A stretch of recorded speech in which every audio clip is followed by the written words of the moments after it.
თქვენი წავიდა. გამარჯობა მეგობრებო. დღეს ჩვენ გვექნება განყოფის ვიდეო და გაჩვენებთ ტემუდან რა გამოვიწერე, სულ რაღაც 105 ლარად. მე ზოგადად ტემუზე რომ შევდივარ ხოლმე, იმდენი რაღაცა მომწონს, რომ ყველაფრის გამოწერა მინდება, მაგრამ მე გროვდება და საბოლოო ჯამში ბევრი რაღაც გამოდის ხოლმე და თანხაც ბევრი გამოდის ხოლმე შედარებით. ეს ვიდეო არ არის ტემუს მიერ, რა თქმა უნდა, დასპონსორებული, ეს უბრალოდ ვიდეო არის და მე თუ რაღაც დაგაინტერესებთ, მომწერეთ და ლინკებს გამოგიგზავნით. ეს ფლომასტერები გამოვწერე ჩემი დეიდაშვილისთვის. და ნახეთ რამდენი არის და დამიჯდა სულ რაღაც 5 ლარი მე მგონი. და ესეც აქ ალბათ ვიყიდდი, არ ვიცით 15-20 ლარად, თან ძალიან კარგი ხარისხია.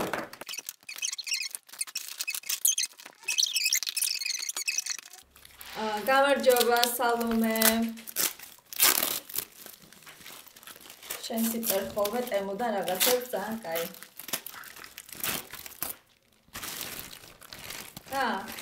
ой, Георгий.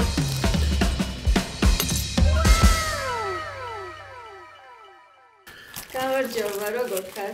ისმის ხო? მე მესმის და ხო ისმის ჩემი ხმა, ხო? უი, რამდენი რამე გამოგიწერია? ხო, ძალიან და თან რა იაფად გამოვიწერე. რა დაგიჯდა დაახლოებით? ამ ყველაფერში დამიჯდა ჯამში 105 ლარი. ძალიან ცოტა. აქ რა დაგიჯდებოდა დაახლოებით? ევრაზული დამიჯდებოდა, გიორგი, აი ეს ყველაფერი ალბათ დამიჯდებოდა, არ ვიცი, შეიძლება 300 ლარამდეც ავსულიყავი? ხო. ესეთი გადამყვანები, აი ესეთი გადამყვანი ახლა აქ რო იყო. ძალიან კაია, კი, ძალიან კაია, მომწონს მე რასაც უყურებ, ეხლა რაც ჩანს. ესეთი გადამყვანი აქ რო იყიდო, ძალიან ძვირი დაგიჯდება მართლა. ხო და მე ხო იცი რომ ადგილობრივი ჩვენი ეს ონლაინ მაღაზიები, მაგრამ წუწუნებენ ამ ტემუს ამბავზე. ვიცი რა, კი გავიგე, მაგრამ აბა ეხლა თვითონ უკეთეს პირობებს არ გთავაზობენ და ხო და ამბობენ რომ ამ ტემუს შემოსვლამო და გააქტიურებამო ძალიან დაგვარტყაო ჩვენო და შეგვიმცირაო, გაყიდვებიო და გაკოტრების საფრთხის წინაშეც დავდექითო, იმიტომ რომ ტემო ძალიან იაფად ყიდისო. და ჩვენო კლიენტებს ვკარგავთო მეო და არა და თლიანად საჰაერო გადაზიდვების რაოდენობა და ანუ ამანათების რაოდენობა 66%-ით არის გაზრდილი ბოლო წლებში რა, წინა წელთან შედარებით. და რა წუწუნებთ ახლა გაყიდოთ მაშინ ცოტა იაფად მაგალითად როგორც ტემუ ყიდის და აღარ იქნება ხო ამდენი გამოწერა. იცი რაშია საქმე რომ საბოლოო ჯამში შეიძლება ბევრ რამეს ეს ქართული ონლაინ მაღაზიებიც ჩინეთიდან იწერენ თვითონაც ან ჩინეთიდან ჩამოაქვს და ჩინურ პროდუქციას კიდე 20%-ს ალბათ ფასნამაც უკეთებენ და ისე ყიდიან და რა თქმა უნდა ამ შემთხვევაში კლიენტი შეუმცირდებოდათ, იმიტომ რომ ადამიანებმა რომლებმაც გააკვალეს ეს გზა და უკვე დათვლილია რომ მოსახლეობის 38%-ს ერთხელ მაინც რამე აქვს ონლაინ გამოწერილი, ხო? წარმოიდგინე რომ ძალიან მზარდია ეს რაოდენობა, შესაბამისად ადამიანებმა ეს დაამუღამეს და რატომ უნდა იყიდონ აქ ძვირად, რატომ უნდა გამოიწერონ ქართველი გამყიდველისგან, თქვა ონლაინ გამყიდველისგან, ასე ვთქვათ, ძვირად, როცა შესაძლებელია გასილებით იაფად ისე როგორც მაგალითად შენაკეთებან სხვა ჩვენაირი ადამიანები, ხო? და მე ესენი ამბობენ რომ ისო რა ქვია, მაშინ რაღაცა ამ ტემუსან ვიღაც ვთქვათ უცხოელ ონლაინ მაღაზიებსო დაუწესოთო რეგულაციებიო. ხო, აი ვიღაც წერს კიდევაც რომ რეგულაციები არისო საჭირო. მე ვერ ხედავ ჯერ კომენტარებს და რა რეგულაციებიაო საჭირო?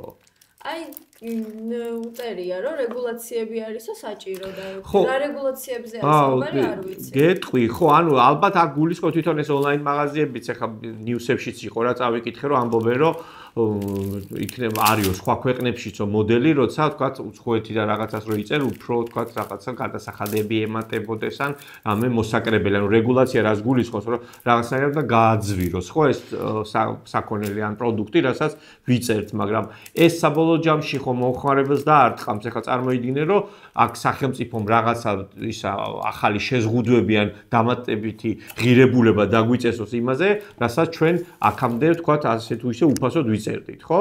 და ეს საბოლოო ჯამში მომხმარებელს გაგვიძვირებს და რა თქმა უნდა მომხმარებლის უკმაყოფილება არ უღირს არც სახელმწიფოს და წესით არც ბიზნესს, ხო და ჩემი აზრით ამ ბიზნესებმა რეგულაციების დაწესება კი არ უნდა მოითხოვონ, უნდა მოითხოვონ რაღაცა ადაპტაცია, უნდა მოახდინონ უბრალოდ რაღაც თავისი ბიზნესი, ანუ რაღაცა სხვა სეგმენტზე გადავინեն. იცი რა, ანა, ხო, კარგი ჩანს ეგ, მაგრამ რამდენად ხარისხი ხა იაფად კი იწერა ამ ტემუდან, მაგრამ აი ხარისხი როგორია? ხარისხზე თავს ვერ დავდებ, ხან კარგი ამოდის, ხან ცუდი, მაგრამ აქაც ეგრე არის რეალურად, რაც არ უნდა იყიდო, ხან ან კარგი იქნება, ან ცუდი იქნება. ხო, ეგ რაღაცა ძალიან მომწონს რა. ეს ნახე რა საყვარელია, ეს მოგიწონა. მაჩვენია ბა ერთი ხო, ეგა ხო, ეგ მაჩვენია ბა. აჰა. ვა, რა საყვარელი ის არის ბრტყელტუჩა, პატარა. შვენიერი. მადლობა.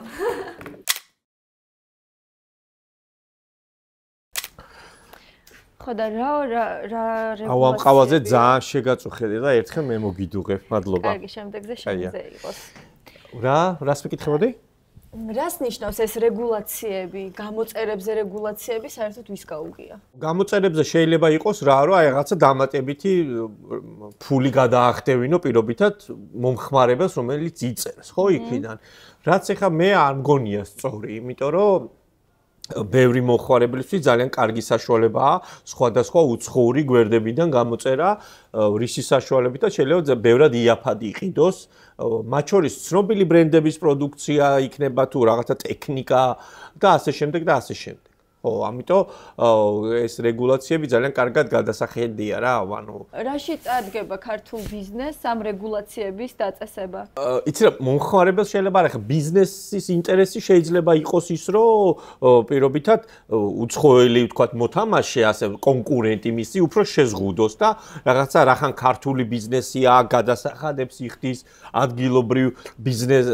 ადგილობრივ ადამიანებს, ვთქვათ მოქალაქეებს ასაკებს, ამიტომ შეიძლება სახელმწიფო იფიქროს იმაზე, რომ უცხოელს დაუწესოს შეზღუდვა, რომ ადგილობრივი უფრო პრიორიტეტულ მდგომარეობაში აღმოჩნდეს, მაგრამ ამოსავალი წერტილი, რა თქმა უნდა, პირველ რიგში უნდა იყოს მომხმარებლის ჯიბე და საფულე, ხო, რომ თუ მე მეტი მეხარჯება რაღაცაზე, საბოლოო ჯამში ხო, მე ამას ვაკლებ ჩემს ოჯახს და ჩემს შემოსავალს აკლდება საბოლოო და ხარჯი მეზდება. ამიტომ მე ვფიქრობ, რომ იმის გამო, რომ რახან ქართულია, ამიტომ კაი ამან ძვირად გაყიდოს და უცხოელს არ გავაყიდინოთ იაფად, ეს არასწორი მიდგომა იქნება. რატო უნდა გავაძვიროთ ხელოვნურად გამოწერილი პროდუქცია? მომხმარებლებს რა თქმა უნდა არ გვაწყობს, იმიტომ რომ ვიწერ ტემუდან სიტყვაზე, იმიტომ რომ უფრო იაფი არის და ჩემ ჯიბეს ეგ უფრო წაადგება. ხო და შეიძლება მაგ დროს სულ არ დარდოვდი ადამიანი რომ ვიღაცას თავისი ბიზნესი უნდა რომ წარმატებული იყოს და წარმატებული იყოს თამაშის წესები იყოს ანუ ისეთი თანაბარი და წესიერი თამაშის წესები იყოს იქ სადაც სერიოზ მართლა კონკურენცია იქნება და აჯობოს ამ კონკურენციას თუ ონლაინ მაღაზიებს რაღაც წარმატება უნდათ მე მგონია რომ რაღაცა ნიშა უნდა ნახო რა რაღაცა ქართველი დიზაინერების პროდუქტები ან ქართული რაღაცა კერამიკული ნაწარმი გაყიდონ პირობითად ვაყოფ რა ონლაინ რომელიც შეიძლება ძვირი ღირდეს მაგრამ ტემუზე რაც უკვე იაფად იყიდება რაც პლასტმასის ნაწარმი იქნება თუ რაც ჩინეთს ვერაზოს ვერ ვაჯობეთ ხო მოგწონს ეს თუ არ მოგწონს ხო რატო უნდა შეჭიდო იმაში რაშიც ვერ აჯობებ და თან მოითხოვო რომ აი სახელმწიფომ მე დამიცოს როგორც ქართული ბიზნესი მესმის კი ბატონო ყველანი პატრიოტები ვართ გვიყვარს ჩვენი ქვეყანა მაგრამ თუ მომხმარებელს რაღაცა უფრო ძვირი უნდა დაუჯდეს მაშინ რა სერიოზული საკამათო თემაა ჩემი აზრით. მაგრამ ეხლა იცი რაზე დავფიქრდი, ოღონდ ძალიან ბუნებრივად დავფიქრდი. არიან ადამიანები, ვინც არ იწერენ და ურჩევნიათ რომ თუნდაც ტემუდან გამოწერილ ნივთში უფრო ძვირი გადაიხადონ, აქ უკვე ჩამოსულ ნივთში უფრო ძვირი გადაიხადონ 10 ლარით ძვირი, მაგალითად 5 ლარით ძვირი. ვიდრე თვითონ დარეგისტრირდნენ ტემუზე და თვითონ გამოიწერონ, ტემუ, ამაზონი იქნება თუ ალიბაბა თუ რაც იქნება რა. ანუ აი ეგეთი კატეგორიაც არის. კი, ეხლა ბევრს ურჩევნია რომ რაღაცა თუნდაც ტანსაცმელს რო ყიდულოს, მივიდეს ადგილზე ნახოს, ან ტექნიკა შეამოწოს, არენჯობა. გამოწერილი და ჩამოტანილი ჩინური პროდუქციაზე გეუბნები. მესმის, ხო, მაგრამ როდესაც ფიზიკურად ეხები და ნახულობ, უფრო ხო არიან ესეთი ადამიანები და პლუს მანდ ისიც არის რომ ზოგს ეშინია საერთოდ ამ გამოწერის რომ რაღაცა აი ფული არ დამეკარგოს ან რაღაც. შენ ქონია რამე ეგეთ შემთხვევა? სხვათა შორის კი მქონია ეგეთი მომენტი. მე საერთოდ ონლაინ გამოწერებს არ ვაკეთებდი ზუსტად მაგის გამო რომ ჩემი ბარათი ახლა სადღაც უნდა მივაბა და იქიდან რაღაცა იმიტომ ერთხელ მქონდა ეგეთი შემთხვევა. ну რაღაც ჩამომეჭრა არცაიდან თანხა მართლა მქონდა ეგეთი შემთხვევა და მაგის მერე ვერიდები სულ ამ ბარათის მიბმას ონლაინ მაღაზიებში. იცი რა მანდაც არსებობს ეხლა მე მესმის რომ რა ყოველთვის რისკი არის როდესაც ფინანსურ ოპერაციებს ეხება და რაღაც ბარათის სადღაც მიბმას საქმე მაგრამ არსებობს რაღაც წესები რომლებსაც თუ დავიცავთ მაქსიმალურად დაზღვეული ხარ რაღაცა იმისგან რომ ვინმე თაღლითმა ფული ჩამოგაჭრას ანგარიშიდან. აუ შენ ეგეც გეცოდინება და წამოდი ამიხსენი გეხვეწები რა. წამო აი ლეპტოპია შეგნით და ვნახოთ.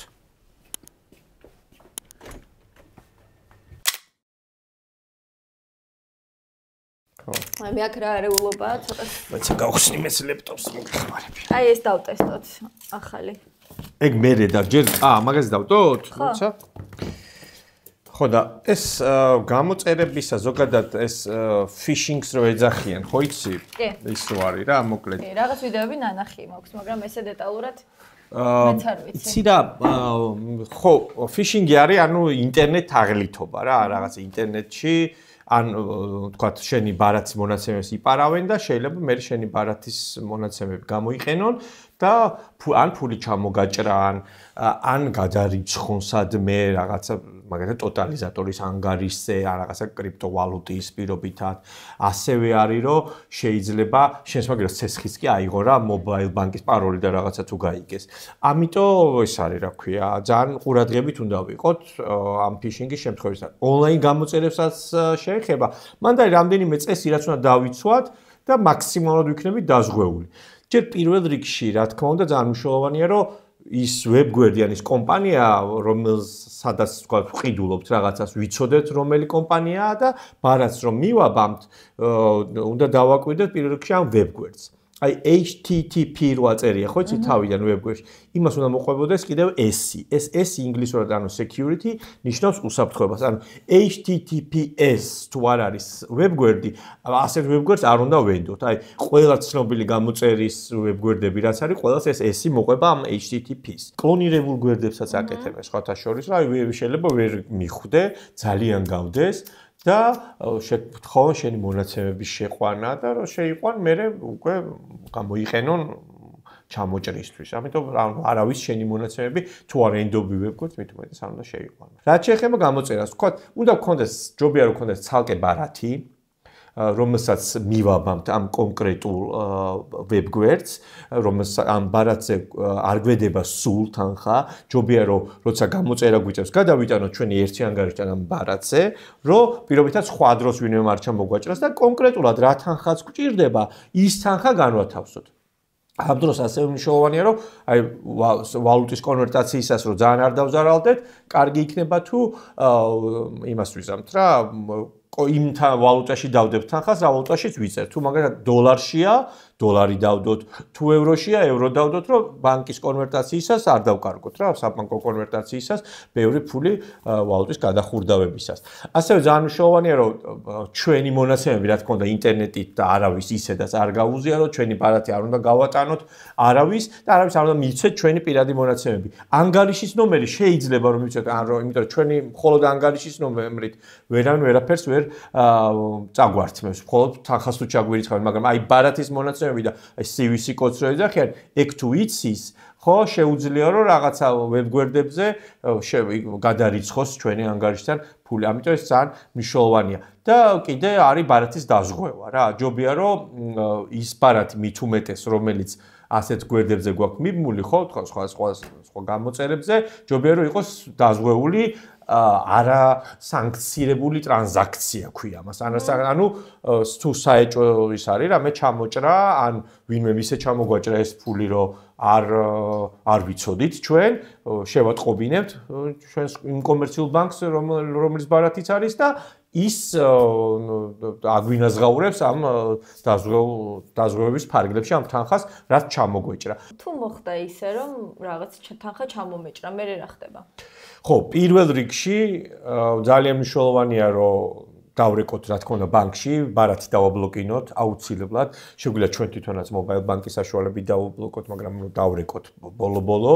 ასევე უნდა შევატყობინოთ როგორც კომერციულ ბანკს, ასევე სამართალდამცველ უწყებებს, იმიტომ რომ საბოლოო ჯამში პოლიცია იძიებს ასეთ დანაშაულებს და მიუხედავად იმისა, რომ ძალიან გართულებულია ხო ამ ონლაინ დანაშაულების ისა გამოძიება, იმიტომ რომ შეიძლება საერთოდ სხვა ქვეყნიდან ხდებოდეს, რაღაცა სხვა სერვერებიდან და მილიონ გზას იყენებენ ჰაკერები თუ სკამერები, ვინც არიან და ფიშინგის ოსტატები და თაღლითები, მაგრამ მაინც უნდა შევატყობინოთ, იმიტომ რომ ბანკიც მოგთხოვს რა და თუ დაზღვეული გვაქვს მე რომ აუცილებლად ეს ყველა პროცედურა უნდა გავიაროთ.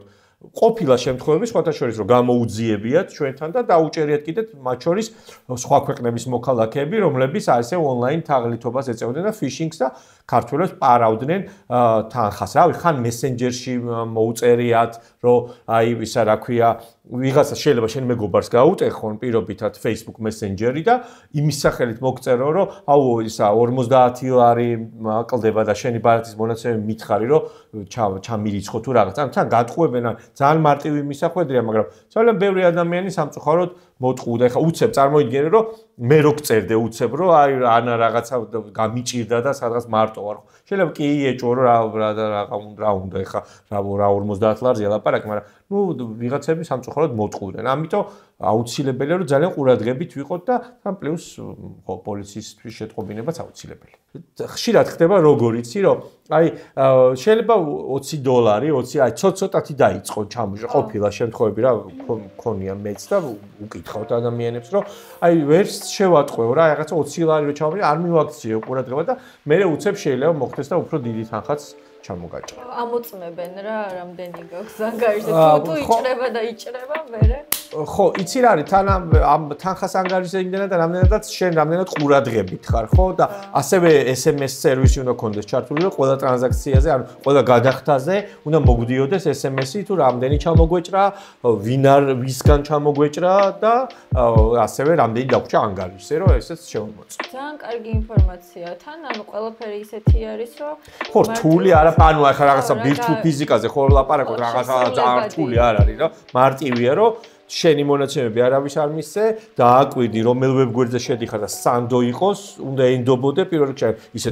დიდი კომპანია უნდა იყოს, ხო, სასურველია და ერთი კონკრეტული ბარათი გქონდეს ონლაინ შოპინგისთვის, ახლა არაფერი აქ ისეთი რთული არ არის და თანხაც კონკრეტულად რამდენიც დაგჭირდება რაღაც სისყიდვისთვის, აი ეს თანხა დადე მხოლოდ. გიორგი, იცი კიდე რა მაინტერესებს ამ 300 ლარზე მეტი თანხას რომ ვიხდი გამოწერებში მე რაღაცა დამატებით გადასახადი მივიღე. 300 ლარის მეტ პროდუქციაზე არის უკვე საბაჟო მოსაკრებელი 18% ემატება ღირებულიებს. ამაზე გადავიღოთ მოკლე ვიდეო, თქვენ კი ვისაც არ ყავართ გამოწერილი TikTok-ზე და Instagram-ზე, გამოგვიწერეთ და უყურეთ ჩვენს მოკლე ვიდეოებს. ეს იყო მეორე სეზონის მე-4 ეპიზოდი. ჩვენი მხარდამჭერია TBC, უყურეთ ჩვენს ვიდეოებს, გამოყვებით YouTube-ზე, 64-ის სხვადასხვა პლატფორმებზე, რომ უფრო მეტი იცოდეთ ფინანსებისა და ეკონომიკის შესახებ და ნაკლებად დაზარალდეთ ფულთან ურთიერთობისას.